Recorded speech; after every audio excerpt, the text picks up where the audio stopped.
Vatimpana etni pasteur Barbier Christina.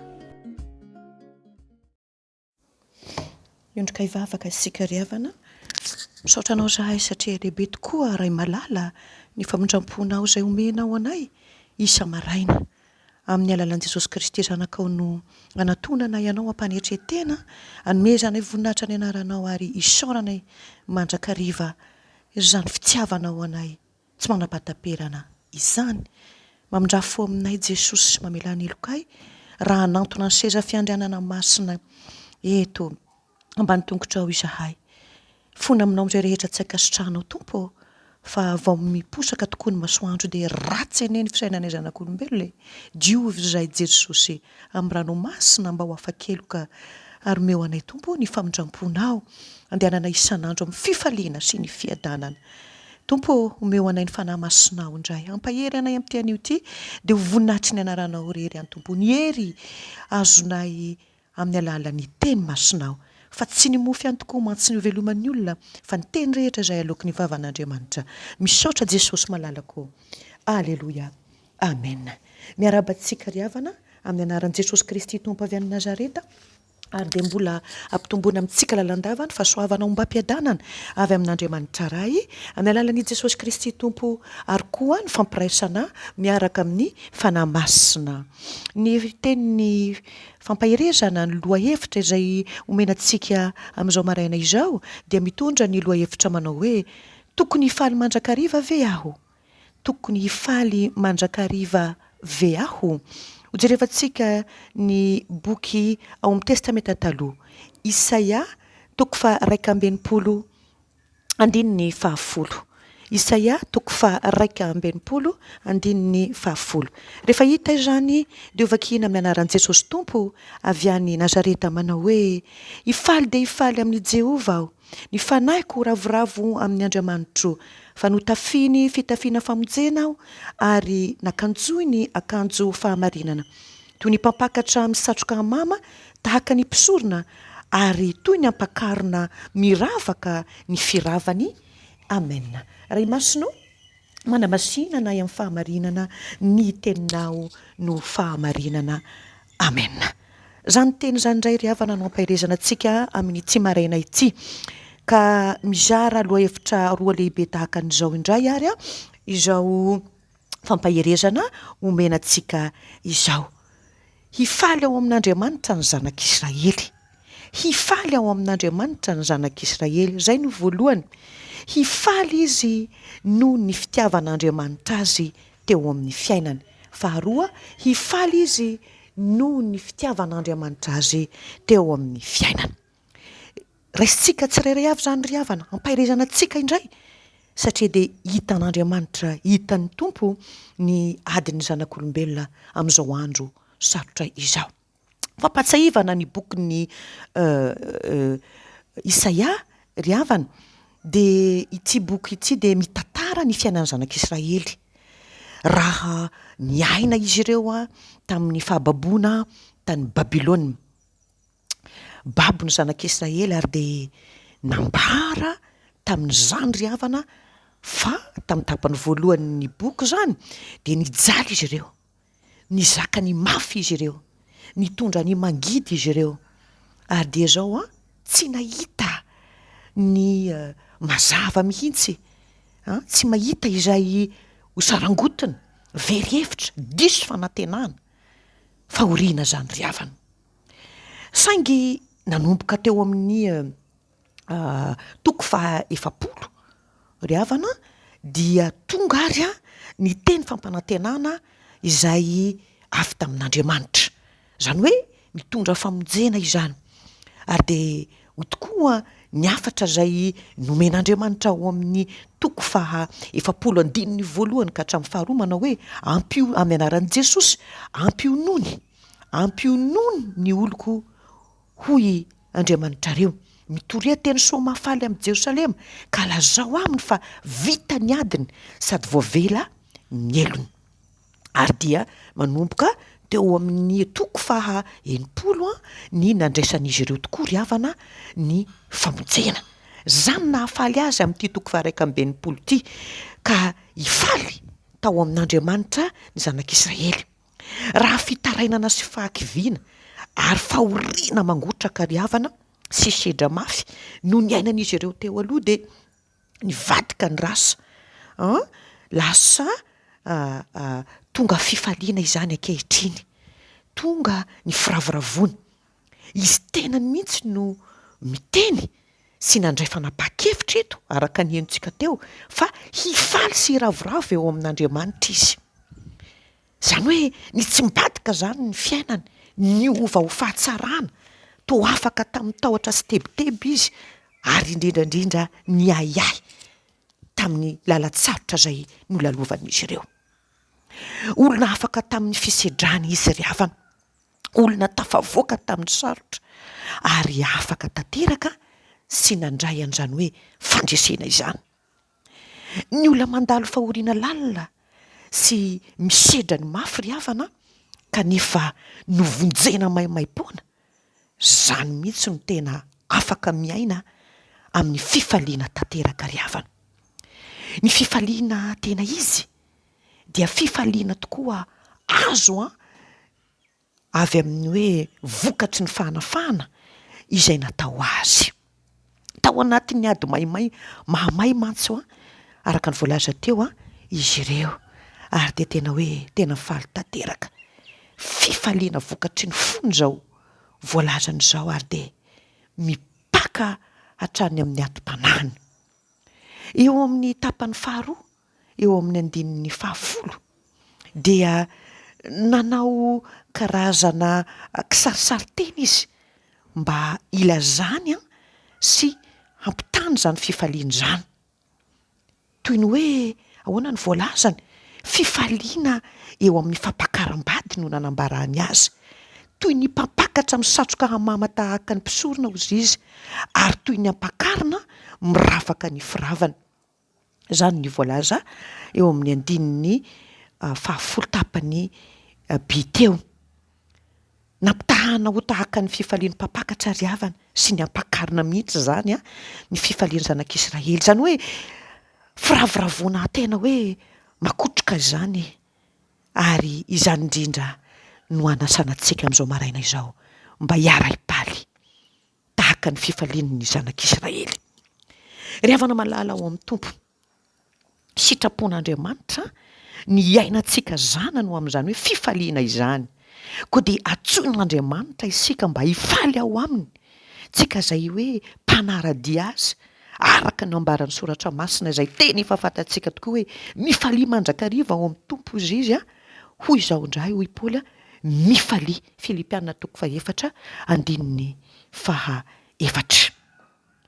Fifaliana ao amin'Andriamanitra ary Andriamanitra ry havana no mampifaly, izy no mahasoa antsika fa tsy ny fifaliana izao tontolo izao mihitsy. Ary dia mampieritreritra tokoa raha toa ka ny olona izao tontolo izao indray no maneho endrika fifaliana feno noho isika izay zanak'Andriamanitra. Tsy tokony hifaliantsika ve ry havana no andraisantsika ny Jesosy Tompo, mpamonjy antsika amin'ny fiainantsika, izay nitondra ny aretintsika, nitondra ny fahotantsika teo amin'ny hazo fijaliana, ny vesatra ny fahotantsika.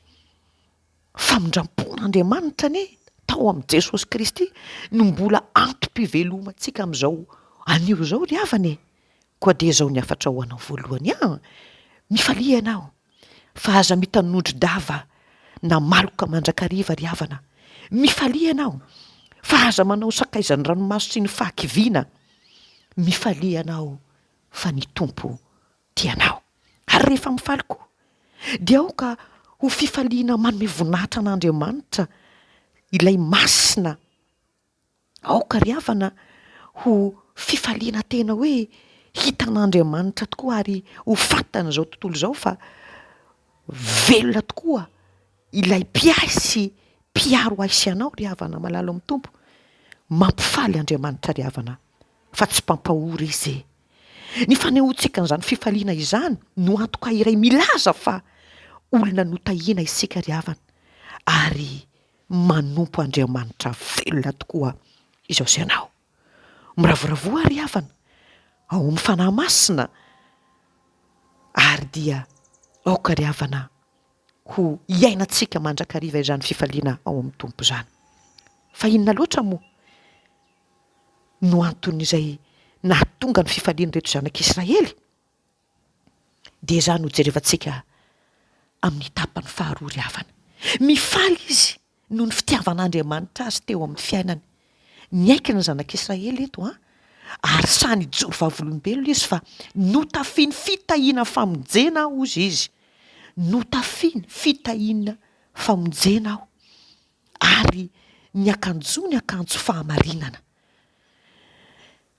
Ny zanak'Israely zany teo aloha dia tahaka ny hoe tsy mitafy, ny boridana, afa-baraka. Ary dia tonga enatra teo anatrehany manodidina. Jereo ny andininy fafito milaza hoe ny enatrareo izy ho soloina avo roeny ary ny tondro-maso ho soloina hoby. Ary satria toy ny olona tsy mitafy izy ireo teo aloha dia indro ary havan'Andriamanitra ankehitriny ny tsimbina azy ary hijery azy. Andriamanitra mihitsy no andeha sy hisahirana sy andeha hikarakara azy. Ka ny nataony dia izao notafiany sy nakanjoiny. Izany hoe nosalorana sy norakofana ary natao mendrika. Andriamanitra mihitsy no nandray andraikitra azy, nampitafy sy nampiakanjo azy. Notafiany izany hoe nomeny satria tsy nanana an'izany izy teo aloha mantsy. Notafiany famonjena ny zanak'Israely ka dia izao tonga avotra sy afaka tanteraka izy. Nefa koa notafiany fahamarinana, na hoe voalazany teo hoe no hamarinan'Andriamanitra izy. Izany hoe nasehon'Andriamanitra sy nahariary no hitan'izao tontolo izao fa marina ny Andriamanitra ny zanak'Israely, marina ny Andriamanitra izay ivavahany, marina ny finoany ry havana. Hoy tokoa mantsy ny voalaza teo amin'ny andininy eo amin'ny andininy faha 120 tapany B dia ny hoe dia toy amin'ny anaran'i Jesosy dia toy izany nampisehoan'i Jehovah tompo fahamarinana sy fiderana eo anatrehan'ny firenena rehetra. Ny fifaliana zanak'Israely eto izany dia tsy fifaliana vokatry ny ezaky ny tenany manokana, tsy ary havana, fa fifaliana vokatry ny fitiavan'Andriamanitra azy teo amin'ny fiainana izany. Andriamanitra izany no namonjy azy, Andriamanitra no nanamarina azy. Tsaroana eto ry havana ilay Jesosy Kristy tompo avy any Nazareta tonga tamin'izao tontolo izao, fa toy izao nitiavan'Andriamanitra izao tontolo izao dia nomeny ny zanan'ilay tokana mba tsy hisy ve izay rehetra mino azy fa hanana ny fiainana mandrakizay. Izany hoe mitondra fiadanana nomeko anareo, fiadanako no avelako anareo. Jesosy Kristy tompo, ilay teny tonga nofo. Tsaroana tokoa ilay teny manao hoe ozy ny tenin'ny anjely aza matahotra fa indro milaza teny soa mahafaly aminareo aho dia fifaliana lehibe izay ho an'ny olona rehetra fa mpamonjy no teraka ho anareo anio ao amin'ny tanànan'i Davida dia Kristy tompo izany. Lioka toko faharoa andininy 10. Ry havana malala ao amin'ny tompo. Te hioty fifaliana sy hanam-piadanana ve isika ry havana? Avelao Jesosy. Avelao ilay tompony fiadanana, ilay mpanjaka ny andrian'ny fiadanana no hitondra sy hiahy ny fiainako sy ny fiainanao. Asehoy eo amin'ny fiainantsika fa nandray zava-tsoa avy amin'ny tompo izao sy ianao ry havana. Ary rehefa natsiaro sy nandray izany fitahiana izany tsika dia izao mahaiza mifaly eo anatrehan'ny tomponao sy ny tompoko. Noho ny fitahian'Andriamanitra ry havana dia mahaizantsika mifaly rehefa tsy hita taratra eo amin'ny fiainantsika tokoa mantsy ry havana ny fifaliana. Dia sanatria toy ny olona tsy nahita mangirana tamin'Andriamanitra mihitsy angentsika ry havana.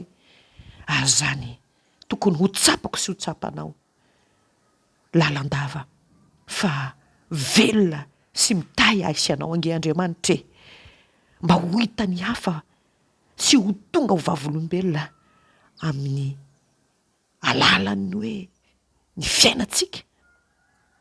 Fa hafa tokoa ry havana ny olona manompo an'Andriamanitra sy ny tsy manompo azy.